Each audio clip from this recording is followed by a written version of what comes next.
धन धन सतगुरु तेरा ही आसरा।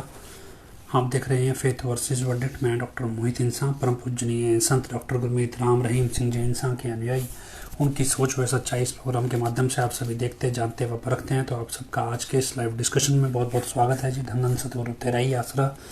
साथ संगत जी, हमने एक कार्यक्रम शुरू किया है, हिंद का नापाक को जवाब।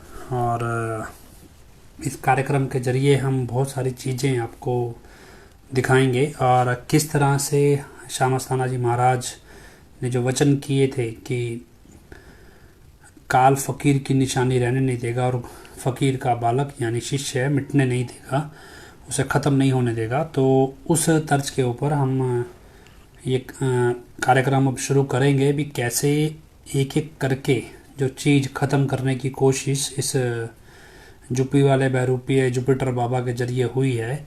और प्रियंका रामानंद तनेजा ने ये सब सारी प्लानिंग की है, और इसके अलावा और भी जो कुछ हुआ है तो वो हम एक एक करके अब आपको बताएंगे। हालांकि एक हमने वीडियो अभी डाला है थोड़ा टाइम पहले, इसमें 2 मार्च 2023 को जो प्रोग्राम कह सकते हैं अभी यूपी वाले बहरूपीय ने किया था, और इस प्रोग्राम में कितने वो झूठ बोल रहा है, कितना वो कहानियाँ घड़ रहा है, और उसको खुद को नहीं पता चल रहा है कि कौन सी बात किधर जा रही है और क्या कहना है क्या नहीं कहना है। हालांकि पहले तो चीज़ें थी हम सटायर या व्यंग्यात्मक तौर पे कहते थे, लेकिन आपको क्योंकि फिर वो बोलते हैं भी इसको एडिट किया हुआ है, तो अभी ये वीडियो हमने एज सच डाला है और इसमें क्लियर दिखाया है भी कैसे ये बकवास कर रहा है और कैसे इसको पता ही नहीं है भी ये एक ही बात को, खुद की बात को खुद ही काट रहा है और कितना झूठ बोल रहा है। तो वो चीज़ें हमने आपको डायरेक्ट दिखाई हैं। अब जो वीडियो डाला है 2 मिनट पहले या ये आधा घंटा पहले एक वीडियो डाला है, तो आप देखते रहिएगा। धीरे धीरे करके हम आगे ये चीज़ें सामने लाएंगे, एक एक करके हर तरह की चीज़ भी, कैसे ये काम हो रहा है और कैसे ये चीज़ें पनप रही थी और पनप रही हैं और आगे जाके किस रूप में पनपेंगी। हालांकि इसके अलावा एक और बात आपको पहले जैसे पता थी कि प्रदीप गोयल को लेके एक धमकी वाला काम ये जो किया, भी धमकी दे दीजिए, 50 लाख की फिरौती मांग ली, फिर उसने मेरा नाम ले दिया। फिर उसके क्या है कि प्रियंका तनेजा के कुछ शुभ चिंतक जाग उठे भी, चलो जी अपनी माता रानी को बचाया जाए, वे फंस तो गई, साजिश तो इसने रच ली, अब करें क्या। तो कईयों को पूछ रहे हैं लोग फ़ोन करके भी आखिर उस केस का क्या हुआ, उस मुकदमे का क्या हुआ। कुछ लोग इन्होंने वैसे प्लांट कर दिए भी ये पता करने के लिए भी हम क्या करेंगे इस मसले पे। देखो पुलिस ने तो एज़ यूजुअल, देखो सिरसा पुलिस का ट्रैक रिकॉर्ड है भी, सिरसा पुलिस आज तक, सिरसा छोड़िए हाँ हरियाणा पुलिस ही ले लीजिए भी, आज तक डेरे के प्रबंधकों के जरिए जितने भी अपराध, क्राइम, कत्ल, हथियारों का, नशे का जो भी काम हुआ है, आज तक कोई भी काम, कोई भी केस हरियाणा पुलिस पूरी मिलकर भी सॉल्व नहीं कर पाई है। तो ये तो सबको पता ही है भी केस सॉल्व होना नहीं था, वो अलग बात है अभी। अब कोई भी कहानी बना के कोर्ट को सुना दो, लेकिन ये तो डेफिनेटिव है भी एडम ब्लॉक क्राइम करे और वो सॉल्व हो जाए। क्योंकि अगर तो वो हमारे ऊपर पड़ जाता फिर तो हमारे खाते डाल देते, पर अब वो उनके ऊपर उल्टा पड़ गया, तब थोड़े सॉल्व होना, तब तो महात्मा गांधी जिंदाबाद होंगे, वो हो गए होंगे। तो खैर हमने अपने एंड पे इस जाँच का पता लगाया था, तो इसमें एक मुख्य आदमी जो है वो माशा 45 नंबर है, जो इसकी मुख्य भूमिका रही हमारी जानकारी के मुताबिक इस सारी प्लानिंग में प्रदीप गोयल वाले की। लेकिन क्या पुलिस को अपना काम कैसे करना होता है वो आज तक छुपा तो है नहीं, हरियाणा पुलिस कैसे काम करती है। तो ये चीज़ें हमने तो अपने एंड पे पता लगा लिया भी, माशा 45 नंबर ने ये सब कुछ किया। मेन रोल जो था प्रदीप गोयल को ट्रेंड करने का, वो शायद उसका था जो हमारी जांच में आया, बाकी है कि नहीं पता नहीं, पर लेकिन हमने अपने एंड पे जो पता लगाया है। इसके अलावा जो जानकारी में ये भी आया अभी, राकेश दिड़बा इसके पीछे मास्टरमाइंड था जो ये सारा काम कर रहा था, एक राकेश दिड़बा कह सकते हैं, और एक सीपी अरोड़ा का नाम आया, और तीसरा है जो महान सुप्रीम कोर्ट के लॉयर हैं डेरा के, तो उनका नाम भी थोड़ा थोड़ा आ रहा है पर उतना नहीं। लेकिन सीपी अरोड़ा और राकेश दिड़बा के बारे में मिला है कि ये चीज़ है। और रही बात माशा की, तो माशा के बारे में तो निगरानी समिति वाले अक्सर ये कहते हैं अभी चरित्रहीन टाइप का व्यक्ति है और किसी भी तरह के गलत काम को करने में शर्माता नहीं है। और महेंद्र पाल बिट्टू का सबसे पुराना और सबसे करीबी दोस्त है जो महेंद्र पाल बिट्टू, जिसने गुरु ग्रंथ साहिब वाला अपराध किया था, और किया था, हम इसको ये नहीं कहते कि नहीं किया था, किया था उसने। तो ये सारी चीज़ें जो हुई हैं, और इस सब के बाद क्योंकि अब उनकी प्लानिंग तो उल्टी पड़ गई, और बाकी पुलिस एज यूजुअल जिस तरह से काम करती है वैसे ही काम कर रही है, और मामला क्योंकि सदर थाने में है फिर तो ये सॉल्व होने का सवाल पैदा नहीं होता। तो खैर जो भी है, ये मसला तो टल गया है, और अब ये चीज़ें हैं। और बाकी बहुत सारे लोग तरीके से एडम ब्लॉक के मुखबिर बन के हमसे उगलवाने की कोशिश करते हैं भी हम क्या करेंगे, तो इतने बेवकूफ़ नहीं हैं हम। बाकी जो करेंगे वो हो जाएगा अपने आप जब होना होगा। तो खैर अपने को कोई फ़र्क नहीं पड़ता, लेकिन एक बात ध्यान रखिए, जितनी हमारी सूचनाएं हैं भी, जो ये प्रियंका तनेजा और इसका जो कुनबा है, ये किसी भी समय इनके आपसी लड़ाई बच सकती है और बहुत सारी चीज़ें घटित हो सकती हैं। मतलब हमें जो समझ में आ रहा है भी डेरे के अंदर जिस तरह से अजीत सांगवान का कत्ल हो गया, और वो रेलवे मतलब ट्रेन का एक्सीडेंट दिखा दिया गया ट्रेन के साथ, जिस तरह से अशोक मसाले वाले को मार दिया गया और वो पटियाला के अंदर उसके घर पे हुई नेचुरल डेथ दिखा दी गई, जिस तरह से डेरे के हॉस्पिटल की डॉक्टर मारी गई, फिर वो कार एक्सीडेंट बन गई। तो ये कोई बड़ी चीज़ नहीं है। तो संभव है भी जिस तरह की प्लानिंग, जिस तरह की आपसी मनमुटाव डेरे के अंदर जो गुट बने हुए हैं, देखो हम डेरे के अंदर का कोई गुट नहीं है अखबार वाले जो लिखते हैं। हमारा मसला सिर्फ इतना है कि पिताजी निर्दोष हैं, और दुनियावी तौर पे हमारी पहचान यही है कि हमारा ग्रुप पिताजी को निर्दोष मानता है, जबकि एडम ब्लॉक खुले तौर पे ये बात कभी नहीं कहता। डेरे के अंदर डेरे के पैसे और प्रॉपर्टी को लेकर या संगत से उगने वाले पैसे को लेकर लड़ाई बहुत ज़्यादा है, और उसके बाद जब पॉलिटिकल विंग दबता नज़र आ रहा है तो वो भी कुछ कर सकता है। लेकिन फ़िलहाल हमारी उसमें पॉलिटिकल विंग का रोल नहीं आया है। तो ये उम्मीद है भी ये सारी प्लानिंग हनीप्रीत के एंड से की गई है। पहले हमें डाउट था कि ये राजनीतिक विंग वालों ने की है, लेकिन अब हमें काफ़ी हद तक क्लियर है भी हनीप्रीत ने खुद ही ये प्लानिंग की थी।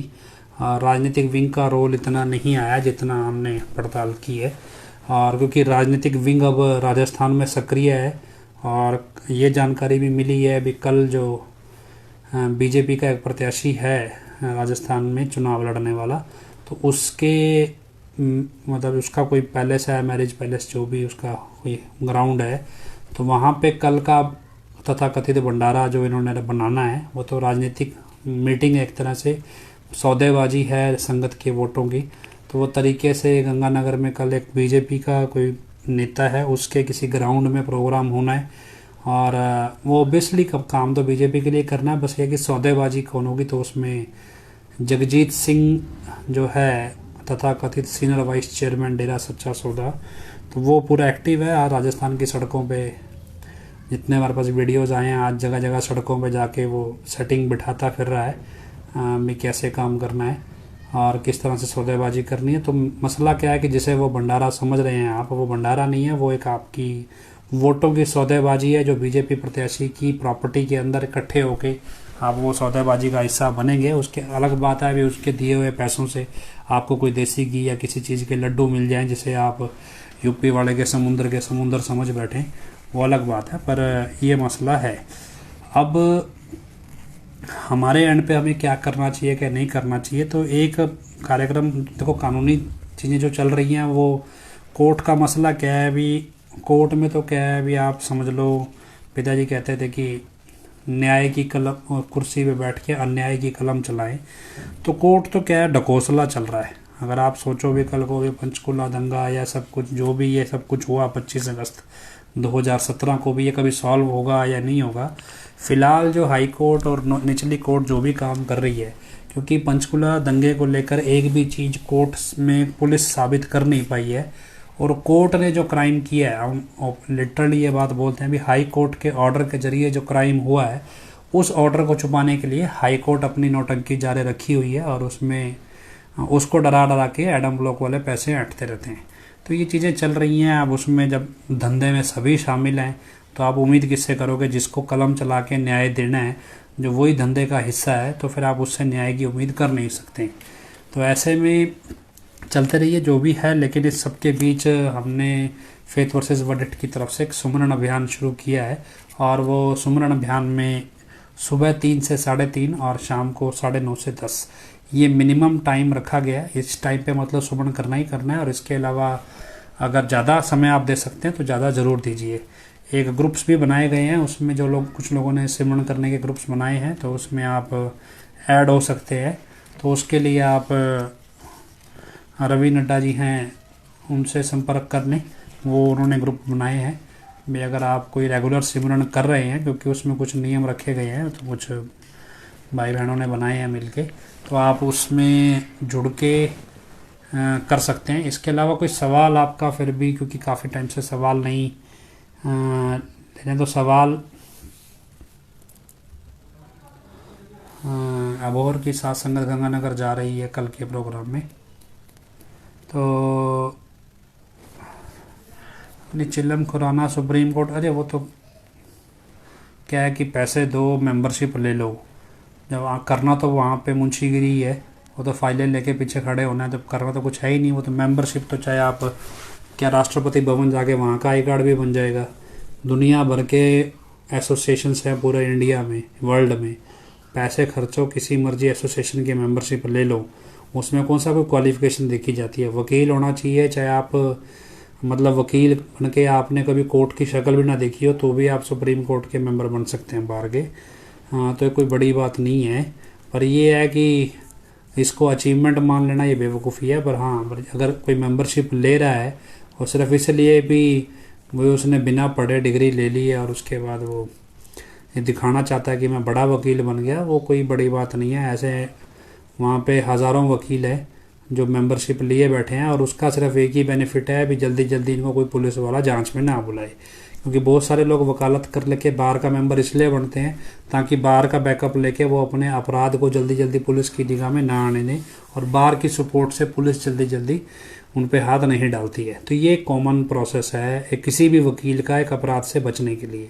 और अगर उसको लगता है भी उसके किए हुए काले कारनामे हमें पता नहीं है, तो क्या अगस्त 2017 में उसके बैंक की बैलेंस शीट निकाल लो, जितना 2 नंबर का पैसा उसके खाते से घूमा है उसे खुद समझ आ जाएगा भी कितना का ईमानदार है। पर क्या है कि ऐसे पैसे के मसले में वकीलों के खिलाफ पुलिस ना जाए, इसीलिए ये बार के मेंबर बनते हैं, पुलिस को डराने के लिए, क्योंकि बार फिर ऐसे मसलों पे हड़ताल करके कोर्ट बंद करा देती है। और यही एस.के. नरवाणा ने भी किया था जब उसका फ्रॉड पकड़ा गया था, और डेरे के कुछ बड़े बड़े नामची बंदे भी आए थे। तो ये चीज़ें कोई नई नहीं है, चलती रहती है बस। हाँ, वो ज़बरदस्ती कोई अपने आप को बड़ा दिखाना चाहे वो अलग बात है। तो खैर, जिम्मेवारों को परमार्थ ना देने के लिए बोला जा रहा है जी, वो ठीक है। वो तो इसलिए है कि अब भी बीच के हिस्सेदार कम हो जाएं, डायरेक्ट खाने को मिल जाए, वो प्रोसेस चल रहा है, इसलिए आपको शायद ये बोला जा रहा होगा, और कुछ नहीं है। क्योंकि पैसा ना मिले ऐसा तो हो नहीं सकता। तो मोहित जी, क्या चाल है? ये चाल अभी तो कुछ समझ में नहीं आई जी, किस तरह का सवाल आप पूछ रहे हैं, बिक्कर सिंह। तो खैर जो भी है, कोई और सवाल आपका हो किसी भी तरह का। बाकी ये पहले भी हमने कहा था, अगर आप लाइव में जुड़ते हैं तो आप एटलीस्ट कोई सवाल आपका हो ना हो, आप नारा ज़रूर लिख दिया करें लाइव में कि आप शामिल हैं। तो कई बार ऐसे पता चलता रहता है अभी कोई देख रहा है, कोई है जो देख रहे हैं, लोगों को पता नहीं चलता कौन कहाँ से देख रहा है। और बाद में नारा लिख दिया करें, थोड़ा हाईलाइटेड रहता है, याद रहते हैं नाम जी। कोई और सवाल आपका किसी भी मसले से संबंधित, खास सिर्फ डेरे के मसले से संबंधित कोई सवाल हो तो वो सवाल बता दो, और जो जानकारियाँ हमारे पास हैं हम आपको देते रहेंगे। और एक किस्सा जैसे आपको बता देते हैं कि इतना कोई सवाल आएगा। एक किस्सा क्या है कि एक लड़की थी कोई अच्छे सेवा वाला परिवार की। उस लड़की ने क्या किया कि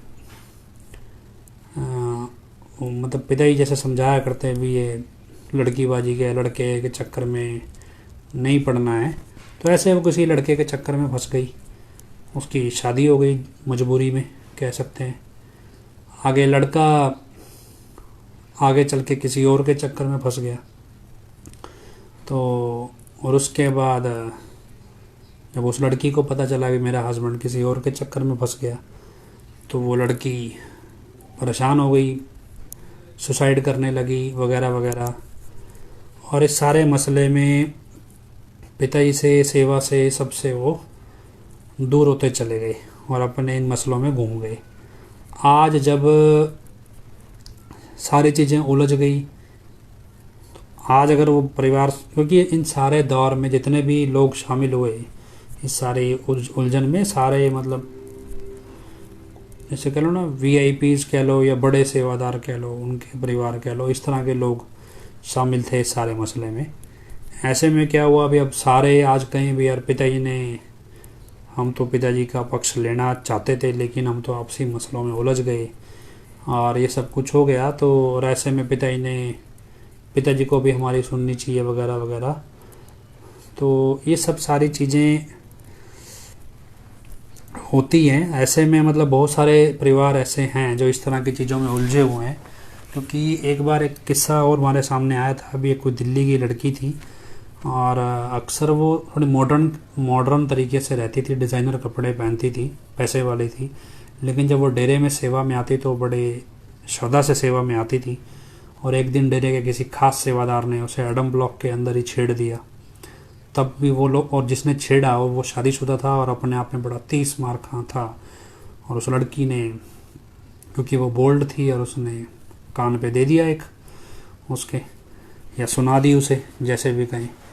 और उसके बाद उस लड़की को सेवा से निकाल दिया गया और वो बहुत बड़े स्तर की ऑफिसर बन गई, या कह सकते हैं बड़े स्तर पे उसकी अच्छा सोशल स्टेटस आ गया। और आज की स्टेज पे जब आप देखते हैं और निगाह मारते हैं तो आपको समझ में आए भी ऐसे ऐसे समझदार सूझवान लोगों को किस तरह से सेवा से हटाया गया, क्योंकि डेरे के जो प्रबंधक या ऊपर के लेवल के लोग हैं इनकी अय्याशियों में कमी ना आए। तो ये चीज़ें छोटी नहीं है, ये आम तौर पे होती रहती थी। और छोटी नहीं है क्योंकि डेरे के नियम में सब कुछ नहीं है, पर क्या है कि ऐसे लोगों को अगर यूपी वाला आगे भगत बनाने लगे और उसके चेले उसको कहें ना जी अब तो उसने माफ़ी दे दी, अब तो आपने सोचना ही नहीं है भी इसने पाप क्या किया है, मतलब उसको अगले पाप करने की छूट दे दी, तो ये सब चल रहा है, चलता रहेगा। शाही परिवार कहाँ है, बिशाही जो पूछ रहे हैं, बिशाही परिवार में अब तो सभी लोग विदेश चले गए हैं। तो 6 से 7 तारीख को शायद माता जी और भी चले गए हैं विदेश। और इसके अलावा एक पूछ रहे हैं कि संजीव झा जी ने एम्स में जो व्यक्ति देखा था वो असली था कि नकली। तो देखो उस टाइम ये असली नकली वाला मसला आया नहीं था, और उस टाइम क्योंकि मास्क पहना हुआ था और व्हील चेयर पे ले जाया जा रहा था, तो हम ये इतनी आसानी से एक झलक में ये क्लियर नहीं हो सकता कि मास्क पहना व्यक्ति है और व्हील चेयर पे ले जाया जा रहा है, ये सब कुछ है। लेकिन इसलिए कुछ कह नहीं सकते क्या था क्या नहीं था। तो कनक का परमार्थ चल रहा है। देखो परमार्थ कनक का नहीं है, जब आप किसी तरह से भी चले जाओ उन्होंने तो पैसा ही लेना है, आप उसे कनक का कह लो कुछ कह लो। आप यहाँ पे आएंगे तो क्या होता है अभी अगर आप कनक दे जाएंगे तो ये दूसरे मतलब हरियाणा से हैं और यहाँ कनक जमा करा जाएंगे, तो दूसरे ब्लॉकों में जाके क्या बोलते हैं कि डेरे के खेतों नॉर्मल रेट से महंगी बेच देते हैं उस कनक को। और अगर आप पैसा दे जाएंगे तो पैसा तो वैसे ही हजम हो जाएगा।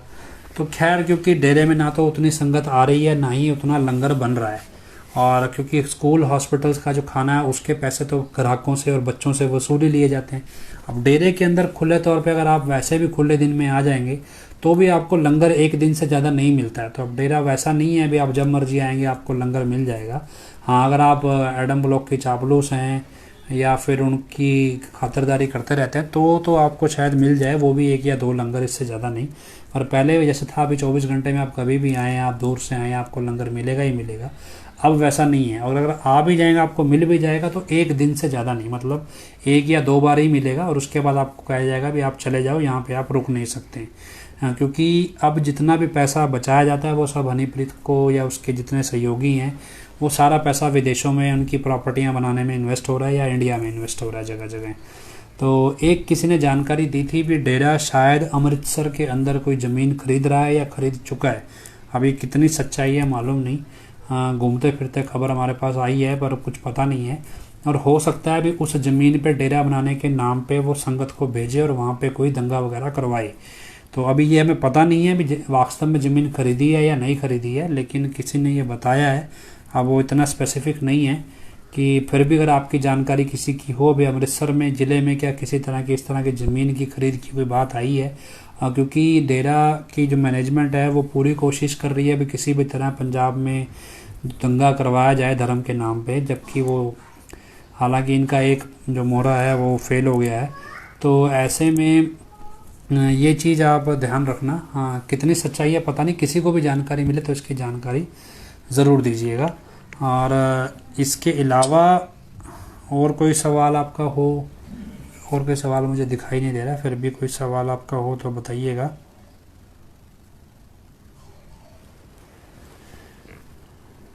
कोई भी डाउट, कोई भी सवाल, क्योंकि क्या है कि और फिर आपके मन में रहता है भी अब हमें आगे क्या करना चाहिए लीगली तौर पे। तो एक भ्रष्ट अधिकारी है, उसकी रिटायरमेंट का इंतज़ार कर रहे हैं, तो अप्रैल मई के मिड तक शायद उसकी रिटायरमेंट हो जाएगी। तो उसके बाद हम कोशिश करते हैं दोबारा। बाकी 29 अप्रैल को यूपी वाला आएगा नहीं आएगा, ये कई बार बातें चलती हैं। तो उम्मीद में शायद नहीं आएगा, क्योंकि जामे इंसान वो पिला नहीं सकता है, वो पिताजी की सोच के हिसाब से है। और क्योंकि इसे तो मस्ताना जी महाराज के हिसाब से तो काल का रूप है, और इसे तो मतलब पिताजी की सोच को ख़त्म करना है। यूपी वाला सिरसा आएगा नहीं आएगा, फ़िलहाल अप्रैल में तो नहीं आ रहा है जो अब हमें पता है, क्योंकि इनको जामे इंसान को प्रमोट नहीं करना है। राजस्थान में जो चलेगा, क्योंकि अब राजस्थान इलेक्शन आ गया है और जालंधर में भी बाई इलेक्शन है, तो हो सकता है कि अब यहाँ पे बड़ी बड़ी घोषणाएं करने लगे मैनेजमेंट के लोग पिताजी के नाम से, तो उससे थोड़ा सावधान रहिएगा। बाकी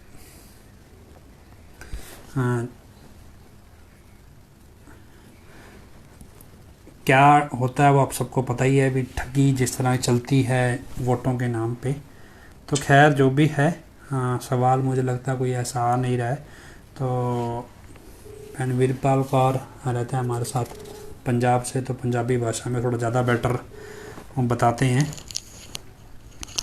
तो हम कोशिश करते हैं उनको फ़ोन लाइन पे लेने की। बाकी जो भी सवाल हो आप अपना लिखिए, कोई भी ऐसा सवाल हो। माताजी और शाही परिवार के जाने यूपी वाला अब सिरसा आएगा।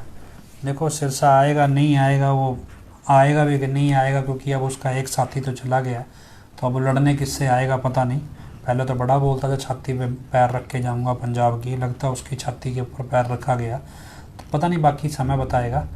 चलिए, तो भाई जी मैंने इस बहरूपिया के बारे में बंगीदास को मतलब बोलते हैं, ऐसा कुछ नहीं।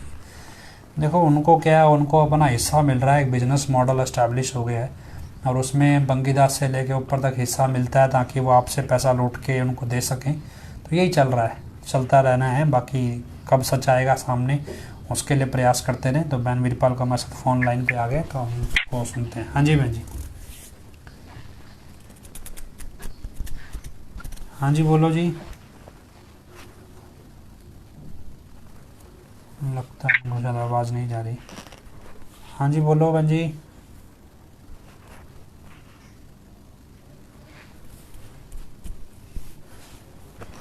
चलिए, उन तक हमारी आवाज़ पहुंचती है, उससे और बात देखते हैं, कोई सवाल।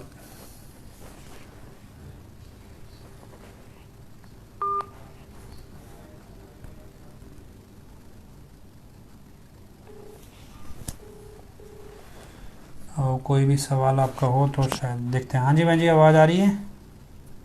हाँ आ रही है। हाँ जी बोलो जी।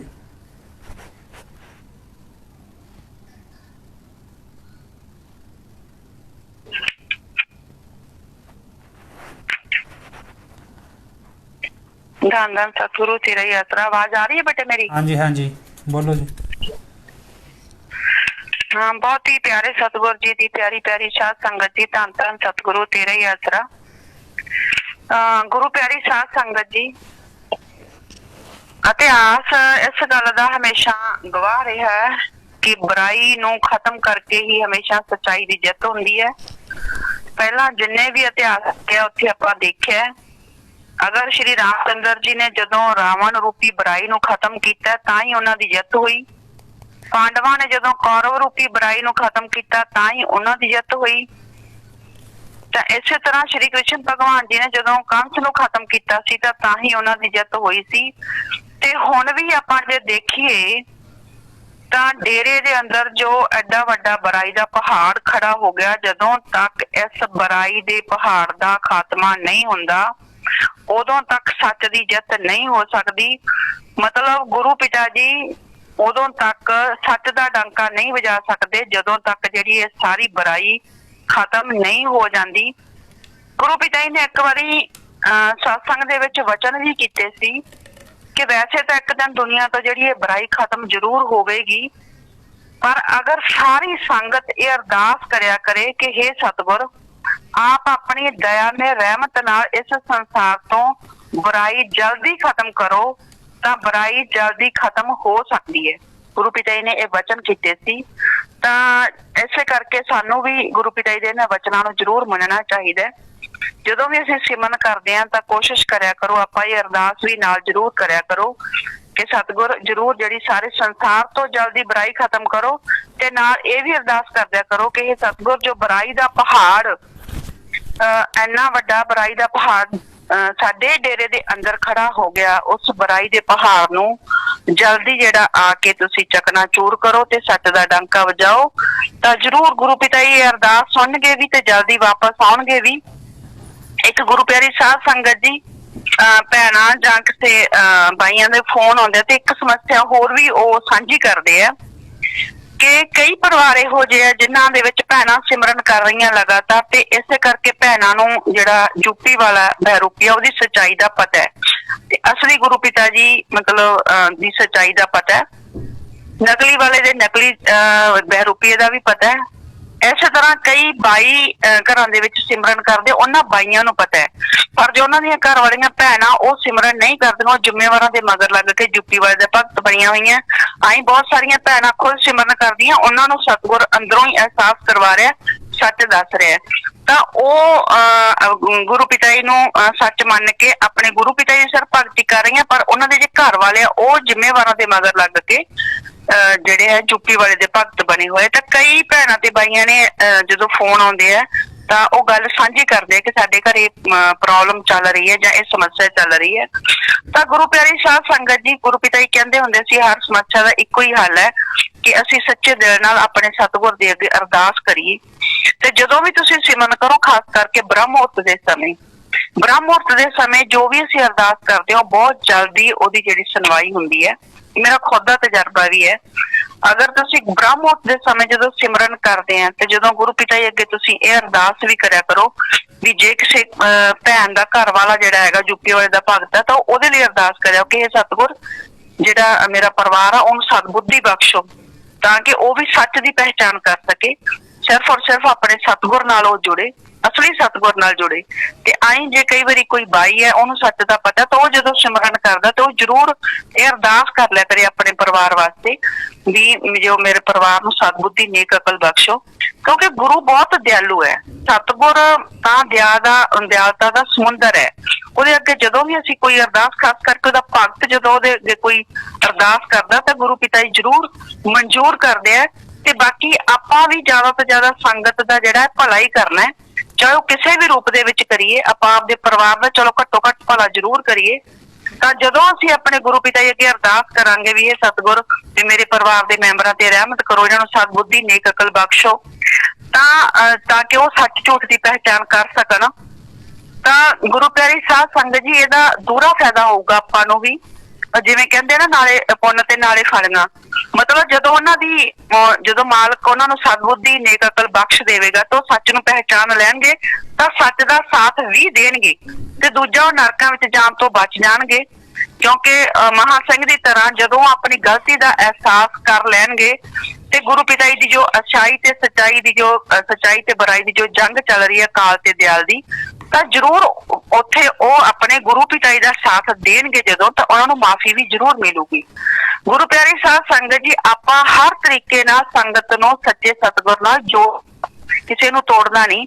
ਆਪਾਂ ਆਪਦੇ ਵੱਲੋਂ ਕੋਸ਼ਿਸ਼ ਕਰਨੀ ਹੈ ਵੀ ਸੰਗਤ ਨੂੰ ਅਸਲੀ ਗੁਰੂ ਪਿਤਾ ਜੀ ਨਾਲ ਜੋੜਿਆ ਜਾਵੇ, ਕਿਉਂਕਿ ਗੁਰੂ ਪਿਤਾ ਜੀ ਦੇ ਵਚਨ ਹੈ ਕਿ ਅਗਰ ਤੁਸੀਂ ਸਤਿਗੁਰ ਦੇ ਬੱਚਿਆਂ ਨੂੰ ਸਤਿਗੁਰ ਦੇ ਨਾਲ ਜੋੜਦੇ ਹੋ ਤਾਂ ਤੁਹਾਡੀਆਂ ਪੀੜ੍ਹੀਆਂ ਸਤਿਗੁਰ ਦੇ ਨਾਲ ਜੁੜਨਗੀਆਂ। ਪਰ ਅਗਰ ਤੁਸੀਂ ਸਤਿਗੁਰ ਦੇ ਬੱਚਿਆਂ ਨੂੰ ਸਤਿਗੁਰ ਨਾਲੋਂ ਤੋੜ ਦਿਓ ਤਾਂ ਤੁਹਾਡੀਆਂ ਪੀੜ੍ਹੀਆਂ ਜਿਹੜੀਆਂ ਸਤਿਗੁਰ ਤੋਂ ਟੁੱਟ ਜਾਣਗੀਆਂ। ਗੁਰੂ ਪਿਤਾ ਜੀ ਦੇ ਵਚਨ ਅੱਜ ਪੂਰੇ ਵੀ ਹੋ ਰਹੇ ਆ। ਗੁਰੂ ਪਿਆਰੀ ਸਾਧ ਸੰਗਤ ਜੀ, ਜਿਹੜੇ ਜ਼ਿੰਮੇਵਾਰ ਆਪਣੇ ਆਪ ਨੂੰ ਫੰਨੇ ਖਾਂ ਸਮਝਦੇ ਆ ਨਾ, ਵੀ ਡੇਰੇ ਚ ਕਹਿੰਦੇ ਵੀ ਸਾਡੇ ਤੋਂ ਵੱਡਾ ਤਾਂ ਕੋਈ ਮਤਲਬ ਹੈ ਹੀ ਨਹੀਂ, ਜ਼ਿੰਮੇਵਾਰ ਤੇ ਭਗਤ ਹੈ ਨਹੀਂ, ਉਹਨਾਂ ਦੇ ਬੱਚੇ ਅੱਜ ਸਤਿਗੁਰ ਤੋਂ ਬਹੁਤ ਦੂਰ ਹੈ। ਅਗਰ ਚਰਨੋਂ ਜਿਹੜੀ ਯੂਥ ਵਰਾਂਗਣਾ ਦੀ ਪ੍ਰਧਾਨ ਆ, ਤੁਸੀਂ ਸਾਰਿਆਂ ਨੇ ਨਾਮ ਸੁਣਿਆ ਹੀ ਹੈ ਚਰਨੋਂ ਮਾਸੀ ਦਾ, ਇਹ ਆਪਣੇ ਆਪ ਨੂੰ ਸਭ ਤੋਂ ਵੱਡੀ ਜਿਹੜੀ ਹੈਗੀ ਗੁਰੂ ਭਾਗ ਸਾਬਤ ਕਰਨ ਦੀ ਕੋਸ਼ਿਸ਼ ਕਰਦੀ ਹੈ ਸੰਗਤ ਦੇ ਵਿੱਚ ਖੜੀ ਹੋ ਕੇ, ਪਰ ਉਸਦਾ ਖੁਦ ਦਾ ਬੇਟਾ ਹਰ ਰੋਜ਼ ਸ਼ਰਾਬ ਪੀਂਦਾ ਹੈ। ਜਦੋਂ ਕਿ ਉਹ ਬੱਚਾ ਖੁਦ ਡੇਰੇ ਦੇ ਵਿੱਚੋਂ ਪੜਿਆ ਹੋਇਆ, ਪਰ ਸਿਰਫ ਆਪਣੀ ਮਾਂ ਦੀਆਂ ਗਲਤੀਆਂ ਕਰਕੇ ਉਹ ਬੱਚਾ ਅੱਜ ਸਤਿਗੁਰ ਤੋਂ ਬਿਲਕੁਲ ਟੁੱਟ ਗਿਆ। ਇਸੇ ਤਰ੍ਹਾਂ ਹੀ ਬਹੁਤ ਸਾਰੇ ਜ਼ਿੰਮੇਵਾਰਾਂ ਦੇ ਬੱਚਿਆਂ ਦਾ ਇਹੋ ਹਾਲ ਹੈ, ਜਿਨ੍ਹਾਂ ਲੋਕਾਂ ਨੇ ਆਪਦੇ ਬੱਚੇ, ਜ਼ਿੰਮੇਵਾਰਾਂ ਨੇ ਖਾਸ ਕਰਕੇ ਕੈਨੇਡਾ, ਅਮਰੀਕਾ ਜਾਂ ਕਿਤੇ ਹੋਰ ਦੇਸ਼ਾਂ ਦੇ ਵਿੱਚ ਸੈਟਲ ਕਰ ਰੱਖਿਆ, ਉੱਥੇ ਵੀ ਉਹਨਾਂ ਦਾ ਬਹੁਤ ਬੁਰਾ ਹਾਲ ਹੈ। ਸ਼ਰੇਆਮ ਮਾਲਕ ਦੇ ਬੱਚਿਆਂ ਦੀਆਂ ਧੱਜੀਆਂ ਉਡਾ ਰਹੇ ਆ। ਤਾਂ ਪਰ ਇੱਕ ਜਿਹੜਾ ਸੱਚਾ ਪ੍ਰੇਮੀ ਹੁੰਦਾ, ਹਮੇਸ਼ਾ ਜਿਹੜਾ ਹੈਗਾ ਸੰਗਤ ਨੂੰ ਆਪਣੇ ਸਤਿਗੁਰ ਨਾਲ ਜੋੜਦਾ, ਤੋੜਦਾ ਨਹੀਂ ਹੈ। ਤਾਂ ਆਪਾਂ ਆਪਣੇ ਗੁਰੂ ਪਿਤਾ ਜੀ ਦੇ ਹਰ ਵਚਨ ਤੇ ਜਿਹੜਾ ਪਹਿਰਾ ਦੇਣਾ, ਆਪਣੇ ਜਿਵੇਂ ਗੁਰੂ ਪਿਤਾ ਜੀ ਜਿਸ ਚੀਜ਼ ਨਾਲ ਵੀ ਖੁਸ਼ ਹੋਣ, ਇਸ ਚੀਜ਼ ਨਾਲ ਗੁਰੂ ਪਿਤਾ ਜੀ ਬਹੁਤ ਜ਼ਿਆਦਾ ਖੁਸ਼ ਹੁੰਦੇ ਸੀ ਕਿ ਜਦੋਂ ਸਤਿਗੁਰ ਦੇ ਬੱਚੇ ਨੂੰ ਸਤਿਗੁਰ ਦੇ ਨਾਲ ਜੋੜਿਆ ਜਾਂਦਾ। ਤੇ ਇਸ ਲਈ ਆਪਾਂ ਤਾਂ ਆਪਦੇ ਪਰਿਵਾਰ ਲਈ ਅਰਦਾਸ ਕਰਨੀ ਹੈ। ਤਾਂ ਜ਼ਰੂਰ ਜਿਨ੍ਹਾਂ ਪਰਿਵਾਰਾਂ ਦੇ ਵਿੱਚ ਇਹ ਸਮੱਸਿਆ ਹੈ, ਜ਼ਰੂਰ ਗੁਰੂ ਪਿਤਾ ਜੀ ਅੱਗੇ ਜਦੋਂ ਵੀ ਸਿਮਰਨ ਕਰੋ, ਅਰਦਾਸ ਕਰੋ, ਤਾਂ ਕਿ ਆਪਾਂ ਜਿਹੜੀ ਆਪਣੇ ਪਰਿਵਾਰ ਨੂੰ ਤਾਂ ਜੋੜੀਏ, ਆਪਾਂ ਆਪਦੇ ਗੁਰੂ ਦੇ ਵਚਨਾਂ ਤੇ ਵੀ ਅਮਲ ਕਰਦੇ ਹੋਏ ਜਿਹੜਾ ਗੁਰੂ ਤੋਂ ਵੀ ਖੁਸ਼ੀਆਂ ਪ੍ਰਾਪਤ ਕਰੀਏ। ਤੇ ਜਦੋਂ ਅਸੀਂ ਪੂਰੀ ਕੋਸ਼ਿਸ਼ ਕਰਾਂਗੇ ਆਪਣੇ ਅਸਲੀ ਗੁਰੂ ਪਿਤਾ ਜੀ ਨਾਲ ਸੰਗਤ ਨੂੰ ਜੋੜਨ ਦੀ, ਤਾਂ ਸਤਿਗੁਰ ਜਿਹੜਾ ਹੈਗਾ ਆਪਣੇ ਆਪ ਹੀ ਸਾਨੂੰ ਖੁਸ਼ੀਆਂ ਦੇਣਗੇ। ਤੇ ਜਿਹੜੀ ਸੰਗਤ ਹੈ ਉਹ ਵੀ ਨਕਲੀ ਬਹਿਰੂਪੀਏ ਤੋਂ ਜਿਹੜੀ ਹੈਗੀ ਆ, ਉਹਦੀ ਅਸਲੀਅਤ ਤੋਂ ਜਾਣੀ ਹੋਊਗੀ, ਉਹ ਤੋਂ ਦੂਰ ਹੋਊਗੀ ਤੇ ਆਪਣੇ ਅਸਲੀ ਗੁਰੂ ਪਿਤਾ ਜੀ ਨਾਲ ਜੁੜੂਗੀ। ਜਿਵੇਂ ਕਿ ਉਹ ਗੁਰਬਾਣੀ ਚ ਕਹਿੰਦੇ ਹੁੰਦੇ ਆ ਨਾ, ਵੀ ਗੁਰੂ ਵਿਚਾਰਾ ਕਿਆ ਕਰੇ ਜਾ ਸਿੱਖਣ ਮੈਂ ਚੂਕ। ਅਸਲ ਦੇ ਵਿੱਚ ਗੁਰੂ ਦੀ ਤਾਂ ਇਹਦੇ ਚ ਕੋਈ ਗਲਤੀ ਨਹੀਂ ਹੈ। ਗਲਤੀ ਤਾਂ ਸਾਰੀ ਹੈ ਜਿਹੜੀ ਉਹ ਸ਼ਿਸ਼ਾਂ ਦੀ ਹੈ, ਜਿਨ੍ਹਾਂ ਨੇ ਗੁਰੂ ਪਿਤਾ ਜੀ ਦੇ ਵਚਨਾਂ ਨੂੰ ਨਾ ਸੁਣਿਆ, ਤੇ ਨਾ ਹੀ ਜਿਹੜਾ ਹੈਗਾ ਸੰਗਤ ਨੇ ਜ਼ਿਆਦਾਤਰ ਅੱਜ ਗਲਤੀ ਕਿਉਂ ਹੋ ਰਹੀ ਹੈ, ਜਾਂ ਸੰਗਤ ਆਪਣੇ ਗੁਰੂ ਪਿਤਾ ਜੀ ਤੋਂ ਕਿਉਂ ਦੂਰ ਹੋ ਗਈ, ਕਿ ਅਸਲ ਦੇ ਵਿੱਚ ਉਹਨਾਂ ਨੇ ਗੁਰੂ ਪਿਤਾ ਜੀ ਦੇ ਵਚਨਾਂ ਨੂੰ ਧਿਆਨ ਨਾਲ ਸੁਣਿਆ ਹੀ ਨਹੀਂ। ਜਦੋਂ ਧਿਆਨ ਨਾਲ ਸੁਣਿਆ ਹੀ ਨਹੀਂ ਤੇ ਫਿਰ ਨਾ ਉਹਨਾਂ ਤੇ ਵਿਚਾਰ ਕੀਤੀ ਤੇ ਨਾ ਹੀ ਅਮਲ ਕਮਾਇਆ। ਇਸੇ ਕਰਕੇ ਜਿਹੜਾ ਹੈਗਾ ਯੂਪੀ ਵਾਲੇ ਦੀ ਸ਼ਾਇਦ ਸੰਗਤ ਨੂੰ ਪਹਿਚਾਣ ਨਹੀਂ ਹੋ ਰਹੀ, ਜਾਂ ਫਿਰ ਜਿਹੜਾ ਉਹਨਾਂ ਨੇ ਜਿਹੜਾ ਕੁਆਂਟਲਾਂ ਦੇ ਕੁਆਂਟਲ ਇਹ ਕੈਮੀਕਲ ਵਾਲਾ ਪ੍ਰਸ਼ਾਦ ਸੀ, ਉੱਥੇ ਵੀ ਗੁਰੂ ਪਿਤਾ ਜੀ ਸਾਨੂੰ ਬਹੁਤ ਵਾਰ ਵਚਨ ਕਰਕੇ ਸਮਝਾ ਕੇ ਗਏ ਆ ਕਿ ਬੇਟਾ ਪ੍ਰਸ਼ਾਦ ਕਿਸੇ ਤੋਂ ਲੈ ਕੇ ਪ੍ਰਸ਼ਾਦ ਨਾ ਖਾਇਓ, ਕਿਉਂਕਿ ਜੋ ਵੀ ਪ੍ਰਸ਼ਾਦ ਦਿੰਦਾ ਉਹ ਆਪਦੇ ਮਗਰ ਲਗਾ ਲੈਂਦਾ। ਇੱਥੋਂ ਤੱਕ ਗੁਰੂ ਪਿਤਾ ਜੀ ਨੇ ਵਚਨ ਕੀਤੇ ਵੀ ਜੋ ਪ੍ਰਸ਼ਾਦ ਦਿੰਦਾ ਉਹ ਤੁਹਾਡਾ ਮਾਈਂਡ ਵਾਸ਼ ਕਰ ਦਿੰਦਾ, ਤੁਹਾਨੂੰ ਪਾਗਲ ਬਣਾ ਦਿੰਦਾ। ਤੇ ਜਿਹੜਾ ਯੂਪੀ ਵਾਲਾ ਜਮੂਰਾ ਆਪਾਂ ਦੇਖਦੇ ਆਂ ਵੀ ਇਹ ਤਾਂ ਗੁਰੂ ਪਿਤਾ ਜੀ ਦੇ ਪਵਿੱਤਰ ਚਰਨਾਂ ਦੀ ਧੂੜ ਦੇ ਬਰਾਬਰ ਵੀ ਨਹੀਂ, ਤੇ ਫਿਰ ਸੰਗਤ ਉਹਨੂੰ ਗੁਰੂ ਕਿਵੇਂ ਬਣਾ ਕੇ ਬੈਠੀ ਹੈ। ਤਾਂ ਜਿਹੜੀਆਂ ਗੁਰੂ ਪਿਤਾ ਜੀ ਦੀਆਂ ਸਾਰੀਆਂ ਨਿਸ਼ਾਨੀਆਂ ਆਪਾਂ ਦੇਖਦੇ ਹਾਂ, ਉਹ ਵੀ ਦੇਖੋ ਕਿਵੇਂ ਖਤਮ ਕਰ ਰਿਹਾ। ਪੂਰੀ ਕੋਸ਼ਿਸ਼ ਕੀਤੀ ਜਾ ਰਹੀ ਹੈ ਉਹਨਾਂ ਵੱਲੋਂ ਕਿ ਗੁਰੂ ਪਿਤਾ ਜੀ ਦੀਆਂ ਜਿਹੜੇ ਅਸਲੀ ਗੁਰੂ ਪਿਤਾ ਜੀ ਦੀਆਂ ਨਿਸ਼ਾਨੀਆਂ ਉਹਨਾਂ ਨੂੰ ਖਤਮ ਕੀਤਾ ਜਾਵੇ। ਗੁਰੂ ਪਿਆਰੀ ਸਾਧ ਸੰਗਤ ਜੀ, ਗੁਰੂ ਪਿਤਾ ਜੀ ਹਮੇਸ਼ਾ ਸਾਨੂੰ ਸੰਗਤ ਨੂੰ ਜਾਂ ਸੇਵਾਦਾਰਾਂ ਜਦੋਂ ਮਿਲਦੇ, ਗੁਰੂ ਪਿਤਾ ਜੀ ਨੇ ਪੁੱਛਣਾ ਸੰਗਤ ਨੂੰ, ਬੇਟਾ ਬੱਬਰ ਸ਼ੇਰ ਦੇ ਬੱਚੇ ਕੀ ਹੁੰਦੇ ਆ, ਤਾਂ ਹਮੇਸ਼ਾ ਸੰਗਤ ਨੇ ਹੱਥ ਖੜੇ ਕਰਕੇ ਕਹਿਣਾ ਕਿ ਬੱਬਰ ਸ਼ੇਰ ਹੁੰਦੇ ਆ। ਸਤਿਗੁਰ ਨੇ ਜਿਸ ਸੰਗਤ ਨੂੰ ਬੱਬਰ ਸ਼ੇਰ ਬਣਾਇਆ, 2007 29 ਅਪ੍ਰੈਲ ਨੂੰ ਗੁਰੂ ਪਿਤਾ ਜੀ ਨੇ ਜਦੋਂ ਜਾਮੇ ਅੰਸਾ ਪਿਲਾਇਆ ਸੀ, ਤੁਹਾਨੂੰ ਸਾਰਿਆਂ ਨੂੰ ਯਾਦ ਹੋਊਗਾ, ਉਦੋਂ ਵੀ ਗੁਰੂ ਪਿਤਾ ਜੀ ਨੇ ਵਚਨ ਕੀਤੇ ਸੀ, ਬੇਟਾ ਤੁਹਾਡੇ ਅੰਦਰੋਂ ਜਿਹੜਾ ਅਸੀਂ ਡਰ ਰੂਪੀ ਗਿੱਦੜ ਹੈ ਉਹਨੂੰ ਅਸੀਂ ਭਜਾਤਾ ਹੈ, ਤੇ ਤੁਹਾਡੇ ਅੰਦਰ ਮਤਲਬ ਕਿ ਇੱਕ ਜਿਹੜੀ ਸ਼ੇਰ ਰੂਪੀ ਹੈਗਾ ਜਿਹੜਾ ਬਹਾਦਰੀ ਹੈ ਉਹ ਪੈਦਾ ਕੀਤੀ ਹੈ ਤੁਹਾਡੇ ਚ। ਇੱਕ ਤਰ੍ਹਾਂ ਨਾਲ ਗੁਰੂ ਪਿਤਾ ਜੀ ਨੇ ਉਦੋਂ ਵੀ ਸਾਨੂੰ ਜਾਮ ਪਿਲਾ ਕੇ ਜਿਹੜਾ ਬੱਬਰ ਸ਼ੇਰ ਬਣਾਇਆ। ਬੱਬਰ ਸ਼ੇਰ ਦਾ ਮਤਲਬ ਹੁੰਦਾ ਕਿ ਜਿਹੜਾ ਬਹਾਦਰ, ਉਹਨੂੰ ਇੱਕ ਸੰਗਿਆ ਦਿੱਤੀ ਗਈ ਹੈ ਵੀ ਜਿਹੜਾ ਬਹੁਤ ਬਹਾਦਰ ਹੋਵੇ ਆਪਣੇ ਆਪ ਦੇ ਵਿੱਚ, ਉਹਨੂੰ ਮਤਲਬ ਬੱਬਰ ਸ਼ੇਰ ਆਪਾਂ ਸਮਝਦੇ ਹਾਂ। ਪਰ ਜੇ ਆਪਾਂ ਯੂਪੀ ਵਾਲੇ ਨੂੰ ਦੇਖੀਏ, ਯੂਪੀ ਵਾਲਾ ਜਮੂਰਾ ਸੰਗਤ ਨੂੰ ਕੀ ਬਣਾ ਰਿਹਾ, ਖੂਹ ਦੇ ਡੱਡੂ, ਕਦੇ ਕਹਿੰਦਾ ਕਦੇ ਸਮੁੰਦਰ ਦੇ ਡੱਡੂ, ਕਦੇ ਕਹਿੰਦਾ ਕਿ ਮੈਂ ਖੂਹ ਦੇ ਡੱਡੂ ਚੋਂ, ਖੂਹ ਦੇ ਡੱਡੂਆਂ ਨੂੰ ਤੁਹਾਨੂੰ ਖੂਹ ਚੋਂ ਕੱਢ ਕੇ ਤੇ ਸਮੁੰਦਰ ਦੇ ਵਿੱਚ ਕਹਿੰਦਾ ਮੈਂ ਤੁਹਾਨੂੰ ਸੁੱਟਤਾ, ਜਾਂ ਸਮੁੰਦਰ ਦੇ ਵਿੱਚ ਤੁਹਾਨੂੰ ਮੈਂ ਉੱਥੇ ਭੇਜਤਾ, ਕਹਿੰਦਾ ਹੁਣ ਉੱਥੇ ਤਾਰੀਆਂ ਲਾਈ ਜਾਓ। ਇਸ ਮੂਰਖ ਬੰਦੇ ਨੂੰ ਕੋਈ ਪੁੱਛਣ ਵਾਲਾ ਹੋਵੇ ਵੀ ਡੱਡੂ ਦੇ ਲਈ ਤਾਂ ਖੂਹ ਵੀ ਉਹੋ ਜਿਹਾ ਤੇ ਸਮੁੰਦਰ ਵੀ ਉਹੋ ਜਿਹਾ। ਸਮੁੰਦਰ ਦੇ ਵਿੱਚ ਉਹਨੇ ਤਾਰੀਆਂ ਲਾ ਕੇ ਕੀ ਕਰਨਾ, ਕਿਉਂਕਿ ਸਮੁੰਦਰ ਦੇ ਐਡੇ ਵੱਡੇ ਸਮੁੰਦਰ ਦੇ ਸਾਹਮਣੇ ਡੱਡੂ ਦੀ ਕੀ ਔਕਾਤ ਹੈ। ਅਜੇ ਖੂਹ ਦੇ ਵਿੱਚ ਤਾਂ ਉਹਦੀ ਥੋੜੀ ਬਹੁਤੀ ਕੋਈ ਔਕਾਤ ਹੋਊਗੀ ਥੋੜੇ ਘੇਰੇ ਦੇ ਵਿੱਚ, ਪਰ ਸਮੁੰਦਰ ਦੇ ਵਿੱਚ ਡੱਡੂ ਦੀ ਕੀ ਔਕਾਤ ਹੁੰਦੀ ਹੈ, ਕੋਈ ਔਕਾਤ ਨਹੀਂ ਹੁੰਦੀ, ਕਿਉਂਕਿ ਉੱਥੇ ਤਾਂ ਐਡੇ ਵੱਡੇ ਵੱਡੇ ਮਗਰਮੱਛ ਹੁੰਦੇ ਆ, ਤੇ ਉੱਥੇ ਫਿਰ ਜਿਹੜੇ ਖੂਹ ਦੇ ਡੱਡੂ ਦੀ ਔਕਾਤ ਹੀ ਕੀ ਹੋਣੀ ਹੈ। ਗੁਰੂ ਪਿਤਾ ਜੀ ਹਮੇਸ਼ਾ ਸਾਨੂੰ ਬੇਅੰਤ ਜਾਂ ਬੇਇੰਤਹਾ ਖੁਸ਼ੀਆਂ ਦੇ ਵਚਨ ਕਰਦੇ ਸੀ, ਤੇ ਇਹ ਕਹਿੰਦਾ ਮੈਂ ਸਮੁੰਦਰ ਦੇਣ ਦੀ ਗੱਲ ਕਰਦਾ। ਗੁਰੂ ਪਿਆਰੇ ਸਾਧ ਸੰਗਤ ਜੀ, ਮੈਨੂੰ ਇੱਕ ਗੱਲ ਦੀ ਸਮਝ ਨਹੀਂ ਲੱਗਦੀ। ਜਦੋਂ ਇਹ ਆਇਆ ਸੀ ਉਦੋਂ ਵੀ ਨਹੀਂ ਇਹਨੇ ਕਿਹਾ ਕਿ ਪਹਿਲਾਂ ਅਸੀਂ ਤੁਹਾਨੂੰ ਬੂੰਦ ਬੂੰਦ ਦਿੰਦੇ ਸੀ, ਹੁਣ ਅਸੀਂ ਤੁਹਾਨੂੰ ਸਮੁੰਦਰਾਂ ਦੇ ਸਮੁੰਦਰ ਦੇਵਾਂਗੇ। ਕਮਾਲ ਹੈ। ਗੁਰੂ ਪਿਤਾ ਜੀ ਦੇ ਵਚਨ ਹੈ ਕਿ ਵੀ ਜੇ ਤੁਸੀਂ ਅਗਰ ਹਰ ਧੜਕਣ ਦੇ ਵਿੱਚ, ਹਰ ਸਵਾਸ ਦੇ ਵਿੱਚ ਜੇ ਤੁਸੀਂ ਆਪਣੇ ਗੁਰੂ ਪਿਤਾ ਜੀ ਨੂੰ ਯਾਦ ਕਰਦੇ ਹੋ, ਉਸ ਮਾਲਕ ਨੂੰ, ਪਰਮ ਪਿਤਾ परमात्मा ਨੂੰ याद करते हैं तो मालिक ਤੁਹਾਨੂੰ बेइंतहा खुशियां, गुरु पिता जी के वचन है, वो आपको बेइंतहा खुशियां से माला माल करता ही रहेगा, करता ही रहेगा। उसका ऐसा खजाना है, अरबों लोग उसको लूटते रहे तो भी समुंदर में से एक बूंद निकाले उतना भी खर्च नहीं होता, वो माला माल ही रहता है। उसका खजाना सोचिए कितना बड़ा है। तो उस खजाने को हासिल करना चाहते हो, उसकी खुशियां हासिल करना चाहते हो, तो आप सेवा और सिमरन में ध्यान लगाया करो।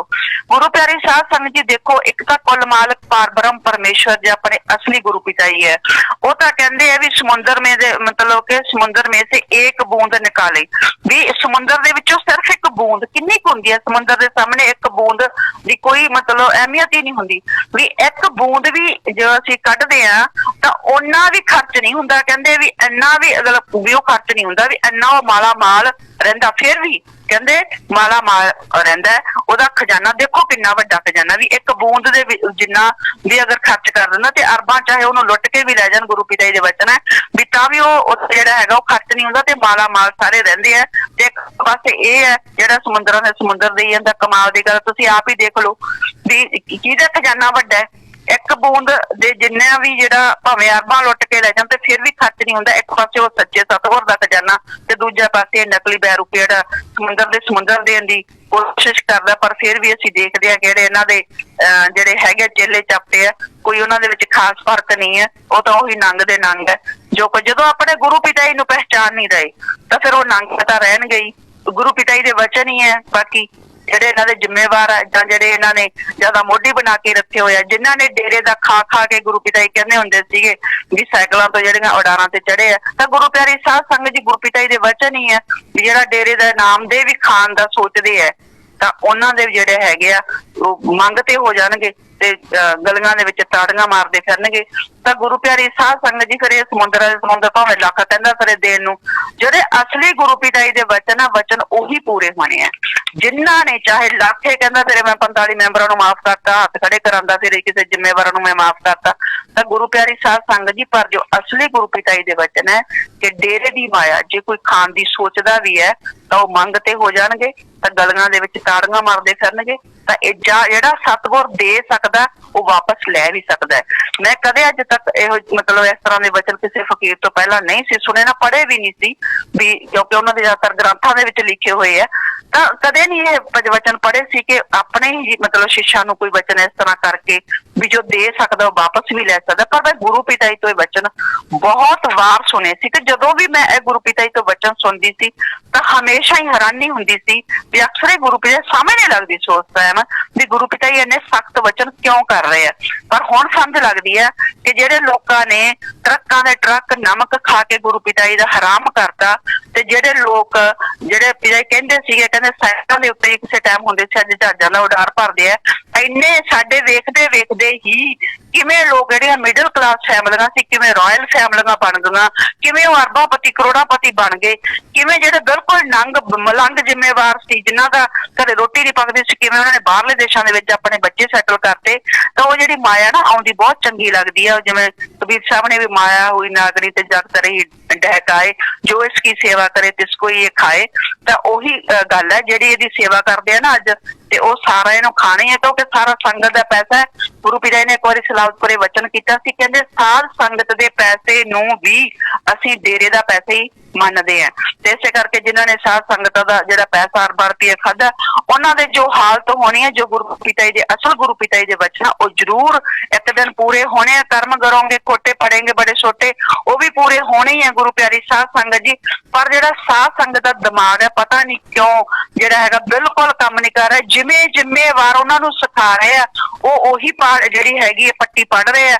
ਜਿਵੇਂ ਹੁਣ ਸ਼ਾਹੀ ਪਰਿਵਾਰ ਨੂੰ ਲੈ ਕੇ ਵੀ ਜੇ ਕੋਈ ਗੱਲ ਕਰਦਾ ਤਾਂ ਬੜਾ ਜ਼ਿੰਮੇਵਾਰਾਂ ਨੇ ਇਹਨਾਂ ਨੂੰ ਸਿਖਾਤਾ, 45 ਮੈਂਬਰਾਂ ਨੇ, ਜੂਥ ਵਰਾਂਗਨਾਵਾਂ ਦੀਆਂ ਜ਼ਿੰਮੇਵਾਰਾਂ ਨੇ ਸਾਰੀ ਸੰਗਤ ਨੂੰ ਇਹ ਸਿਖਾ ਰੱਖਿਆ ਵੀ ਜਿਹੜਾ ਸ਼ਾਹੀ ਪਰਿਵਾਰ ਹੈ, ਗੁਰੂ ਦਾ ਪਰਿਵਾਰ ਹੈ, ਜੋ ਅਸਲੀ ਪਰਿਵਾਰ ਹੈ, ਉਹਨਾਂ ਗੁਰੂ ਪਿਤਾ ਜੀ ਨਾਲ ਗਦਾਰੀ ਕੀਤੀ ਹੈ।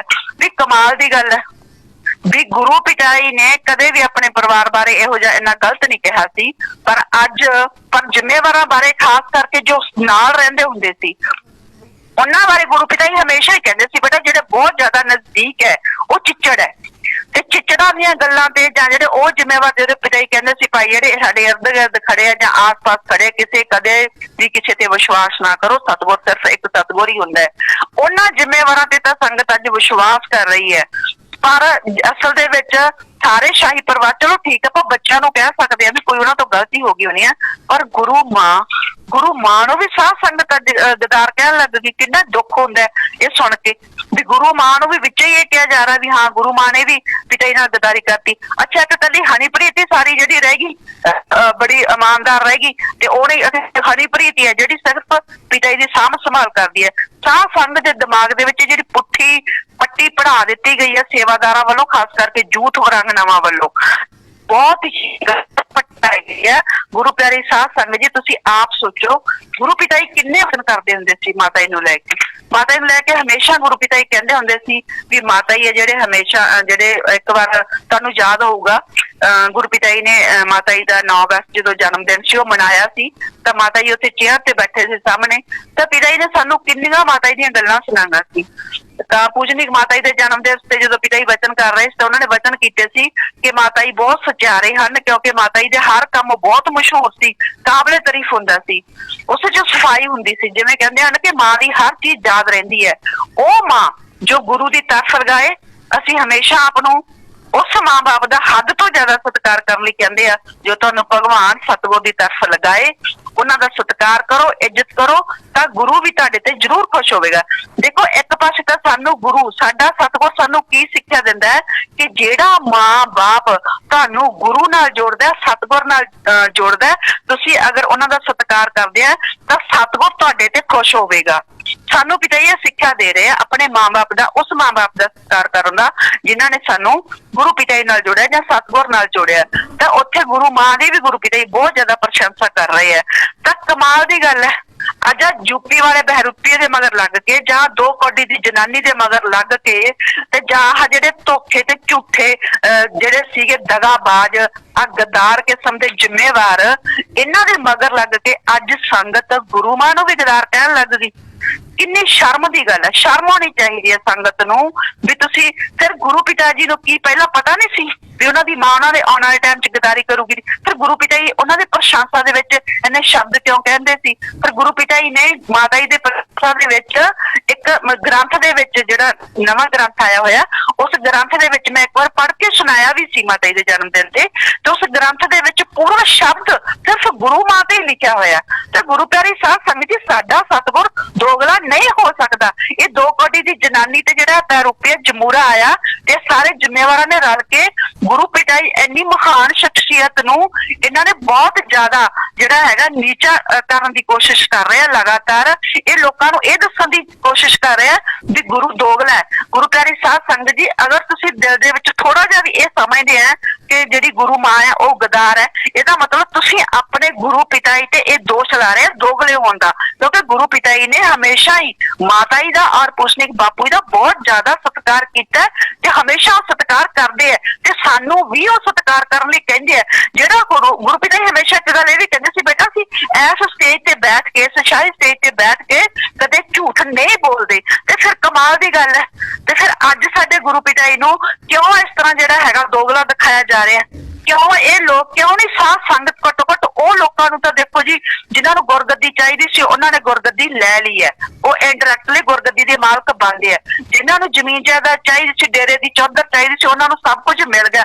ਪਰ ਸਾਧ ਸੰਗਤ ਤਾਂ ਘੱਟੋ ਘੱਟ ਆਪਣੇ ਗੁਰੂ ਨਾਲ ਖੜੇ, ਸਾਧ ਸੰਗਤ ਆਪਣੇ ਗੁਰੂ ਦੀ ਸੋਚ ਨੂੰ ਪਕੜੇ। ਸਾਡੇ ਗੁਰੂ ਦੀ ਸੋਚ ਕੀ ਸੀ?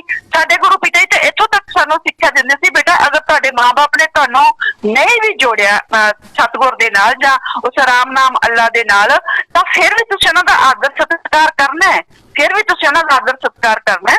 ਤਾਂ ਗੁਰੂ ਪਿਤਾ ਜੀ ਤੇ ਸਾਨੂੰ ਇੱਥੋਂ ਤੱਕ ਸਿੱਖਿਆ ਦਿੰਦੇ ਸੀ।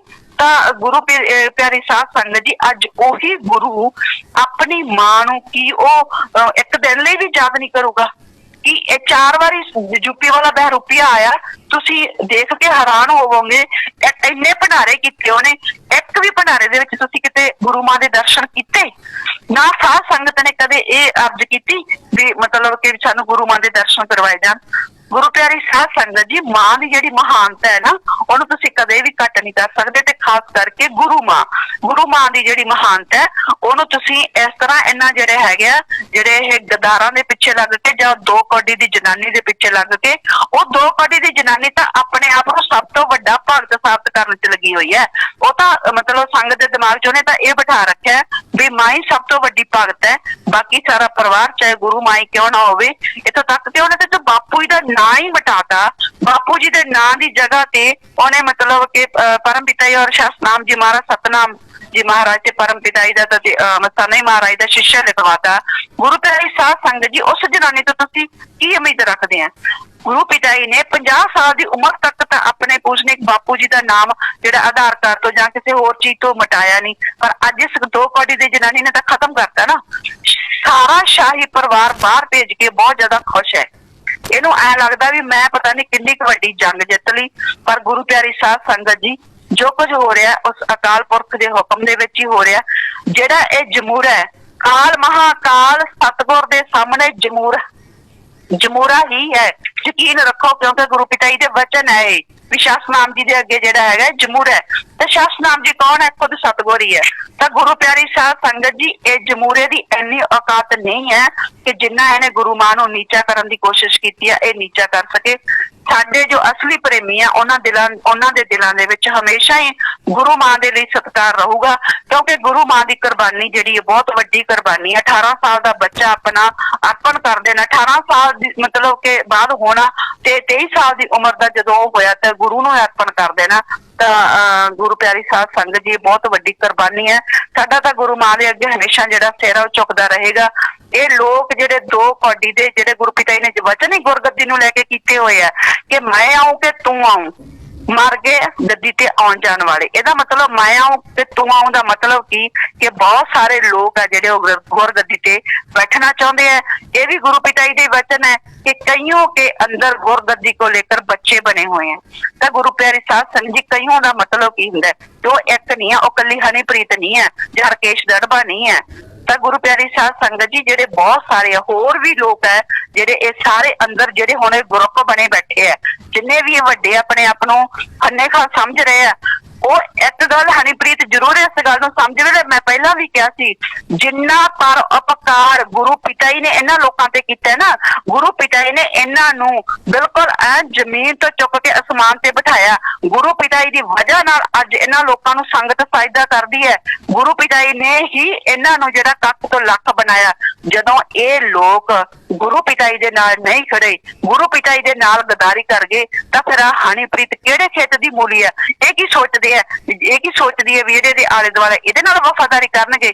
उन्हां ने तां हनीप्रीत नूं मोहरा बना के एक वारी गुरु पिता जी नूं पासे करना सी, ਉਹ गुरु पिता जी नूं पासे करता ते हुण हनीप्रीत उन्हां लई कोई बारी वड्डी जिहड़ी हैगी कोई तोप नहीं है भी ਉਹ ਇਹਨੂੰ ਪਾਸੇ ना करन।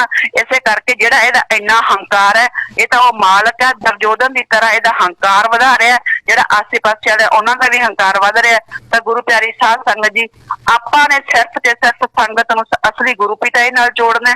ਆਪਾਂ जो सिमरन ਦਾ अभियान शुरू किया होया, ਆਪਾਂ ਉਹ सिमरन ਦਾ अभियान भी जारी रखना है ते गुरु पिता जी अगे हमेशा अरदास भी करनी है कि हे सतगुर दया में रहमत करो। फेथ वर्सेस वर्डिक्ट दी टीम जो मिशन लेके चली है कि अपने गुरु पिता जी निर्दोष साबित करना, अपने गुरु पिता जी की आन बान शान पूरी दुनिया च उच्ची करनी ते अपने गुरु पिता जी दर्शनदार करने। असीं अपने इस मिशन दे विच जल्दी कामयाब होइए, सच दे डंके पूरी दुनिया विच वजन। धन धन सतगुरु तेरा ही आसरा जी, धन धन सतगुरु तेरा ही आसरा सत्संग जी। और उम्मीद करते हैं, प्रार्थना करते हैं सच्चाई सामने है और इस सच्चाई अमन शांति रहे, भाईचारा रहे, सब आपस में प्रेम से रहें और जितनी बुराइयां ठगी बेईमानी सब खत्म हो जाए, सच्चाई सामने आए। इस प्रार्थना के साथ आप गुरु पिता के चरणों में सबने मिलकर नारा लगाना है, धन धन सतगुरु तेरा ही आसरा। आखिरी में अरदास बोलते हैं, धन धन सतगुरु तेरा ही आसरा। हे मालिक, तुझे लाज है, अब बहुत हो गया, तू दया में रहमत कर, तेरे प्यार मोहब्बत की राह में हमें कोई दुख तकलीफ़ ना आए।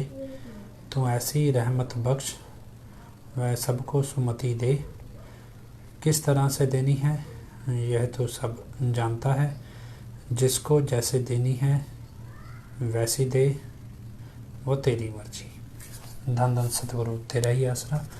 तो सासंग जी, आपको कोई भी सवाल हो, कोई भी डाउट हो, कुछ भी हो, आप भेजते रहा करिए, पूछते रहा कीजिए, और जितनी जानकारी होगी हम आपको बताते चलेंगे। और कानूनी तौर पे कुछ चीज़ें आपको पहले भी बताया मैंने, स्टैंड बाय पे हैं और एक ऑफिसर का वेट कर रहे हैं, थोड़ा करप्ट ज़्यादा है, वो रिटायर हो जाए उसके बाद हम कोशिश करते हैं कि दोबारा आगे बढ़ाया जा सके। तो देखते हैं जो भी होता है। तो इजाज़त दीजिए। धन धन सतगुरु तेरे ही आसरा।